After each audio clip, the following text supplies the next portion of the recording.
I gave a talk actually at a genetics conference called Exercise-Induced Obesity. It was kind of a mind bender for a lot of people. Yeah. You see this a lot in CrossFit.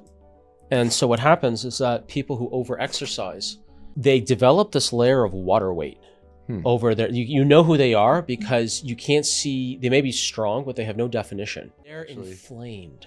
The point of inflammation is to rush red and white blood cells to an area that's been damaged, to repair it and to fight off any pathogens that were injected. If I'm a hunter-gatherer, if I'm hunting bison, we got a whole hunting party going out there and all we got with us for weapons is pointy sticks.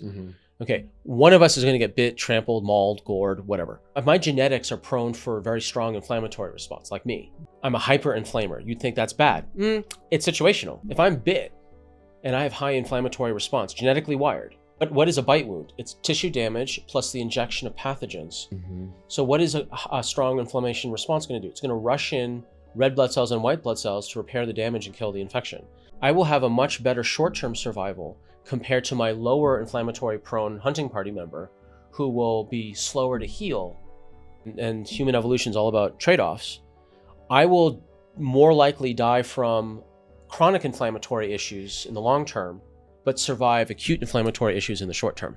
That's the trade-off with inflammation. So with the people who have exercise-induced obesity, they're very pro-inflammatory. And I have charted out all the specific genes, the same genes that are listed in the Fit Genes report. There's a specific clusters that all kind of converge together. And what happens is that they over-exercise and they cross this threshold where they're now over-inflaming.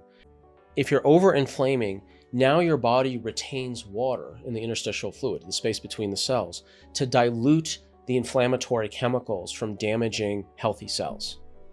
So they're retaining water as a buffering mechanism. And the way to know if someone has this situation is like the more they work out, then they plateau, then they get weaker. And then they also lose their definition, even though they may have strength. And then the telltale sign is that they stop exercising for like a week, for whatever circumstance. Then when they're back a week later, they're lifting stronger and more reps, and they look better. And it's because they had time for the inflammation to die down. It's a genetic predisposition, rather.